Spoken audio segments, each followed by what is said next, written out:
안녕하세요. 엉클즈 돈돈 주간경제 뉴스. 오늘은 국내 금융시장하고 가계금융과 관련된 이야기를 나눠보는 시간입니다. 자, 장마가 중부지방 중심으로 해서 엄청난데, 저도 사실은 여기 이제 충주 세컨드하우스에 와서 녹화를 하는 중인데 밖에 빗소리 들리시나요? 제가 창문을 좀 닫고 가능하면 그 외부 소리가 안 들어가도록 했기 때문에 잘 모르실 텐데, 앞에 개천에 물도 많이 늘었고, 그 다음에 빗소리도 지금 대단합니다. 자, 국내 금융시장 부동산 얘기를 또 좀 해야 되겠네요. 전셋값 열흘새 또 1억이, 임대차 3법이 불붙인 전세 대란. 자, 민주당이 8월달 4일에 끝나는 7월 임시국회 회기안에 임대차 3법을 전부 처리할 것이 확실되면서 주택 임대 시장이 더욱 불안한 모습을 보이고 있습니다. 그 전셋값이 폭등한 거죠. 물론 그 매매 가격 잡으려고 여러 가지 관련 법안도 얘기를 했고 공급 대책도 내놓긴 하지만, 사실 서민들한테는 수도권 서울 매매라기보다도 오히려 이런 전셋값 같은 현실적인 문제가 더 문제가 될 것 같습니다. 그래서 전월세 상한제, 그다음에 계약갱신 청구권제, 그다음에 임대차 계약 신고제 이런 것들이 이제 집주인들이 서둘러서 전셋값을 올리게 되는 그런 기회다, 이렇게 설명을 하고 있습니다. 정부가 양도세, 비과세, 실거주 요건들을 강화하면서 그 실거주 하겠다고 하는 집주인도 늘면서 이 전세입자들이 더 불안해하는 거죠. 그 6.17 대책 발표 후에 매물도 줄어들고 전셋값 상승은 앞으로도 계속될 것 같기 때문에 이 전세 관련된 문제가 이렇게 법안이 나왔다 해서 당장 해결될 것 같지 않습니다. 내년도 신규 물량도 줄면서 내년에는 전세가 더 심화될 거다, 이런 예상을 하시는 분들도 있고요. 지금과 유사한 임대차 3법이 그 1989년 기본계약이 1년에서 2년으로 늘어나면서 그때도 전국 주택 전셋값이 17.53%, 서울 전셋값은 역대 최고인 23.68%가 올랐던 결과이기 때문에 이번에도 그런 결과로 나타나는 게 아니냐, 이렇게 서민들, 전세 세입자, 부동산 업자, 모든 국민이 이 부분을 고민하고 있습니다. 엉클즈 언펀드 코칭은 2020년 코로나와 함께 부동산 시장은 아마 이 10대 뉴스로 꼽힐 만한 큰 사건으로 1년에 반 약간 넘은 시기인데, 아마 10대 뉴스 꼽으면 5위 안에 이 코로나19하고 그 다음에 이 부동산 시장의 문제가 아마 가장 큰 문제로 꼽힐 것 같은 생각이 드네요. 현재 부동산 시장은 매매 시장과 임대차 시장이 동일하게 가격이 상승되고, 문제는 앞으로 더 계속 상승할 것이다, 내년도엔 더 심해질 수도 있다, 이런 것들을 이제 걱정하는 것이 그 현재 문제 진단이라고 저는 생각을 합니다. 부동산의 특성이 일단 큰 금액이기 때문에 5%라고 하더라도 이 금액이 적지 않은 금액이고, 수요 공급의 탄력성 문제가 계속해서 찾는 사람이 많다 그랬다 공급을 그냥 막 뚱땅뚱땅 조립식 주택처럼 지을 수가 없지 않습니까?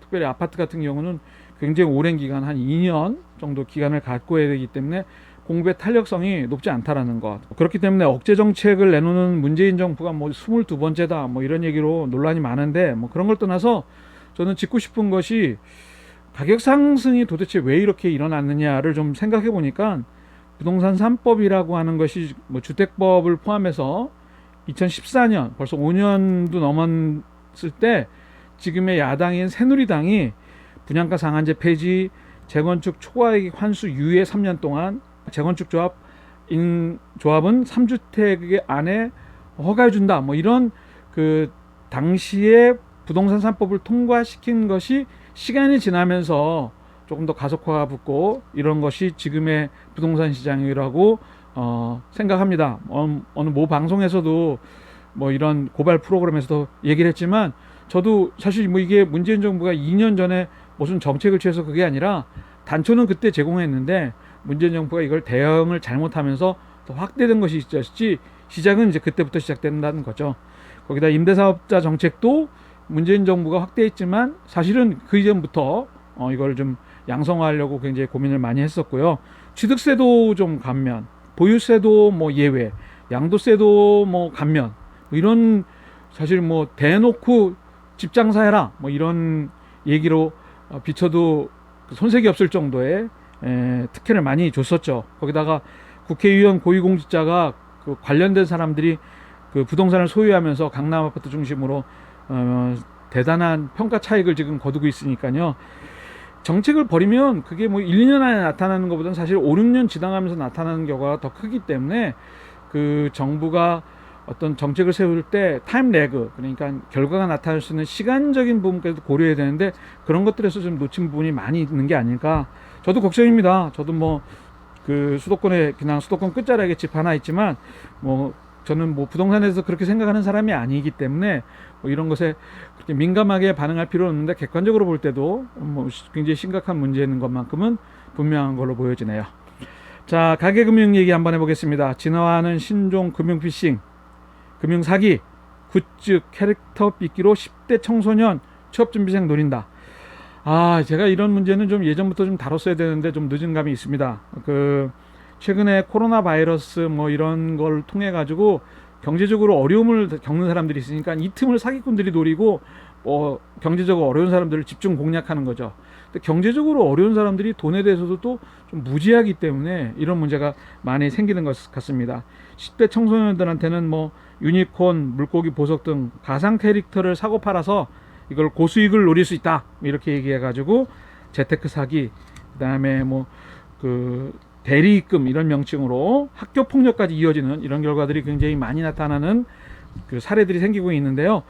뭐 폰지 사기죠. 사실 기업처럼 수익원을 창조하는 게 아니라 가상의 무슨 캐릭터, 무슨 뭐 보석, 뭐 인터넷상에서 그런 것들을 보유하고 있으면서 수요자가 많이 생기면 가격이 올라가지고 그걸 팔아가지고 수익이 생긴 것처럼 또 소개하면 또 거기에 따라서 소개료를 주고 해가지고 부자가 되는 것 같은 느낌을 들게 하는 뭐 이런 거가 이제 대부분의 이 그 폰지 사기, 뭐 재테크다 뭐 이렇게 얘기를 하는데 폭탄 돌리기 형태죠. 이걸 뭐 계속 넘기면 가격이 막 100원에서 200원, 300원, 500원 이렇게 뜨는 뭐 중세 그 튤립 같은 그런 사실 가치는 별거 아닌데 이런 폰지 사기가 1920년대 찰스 폰지가 벌인 사기 행각에서 유래된 폰지 사기라는 것, 좀 이런 몇백만 원 큰 금액도 아닙니다. 10만 원, 20만 원 뭐 이렇게 빌려가지고 그걸 고리에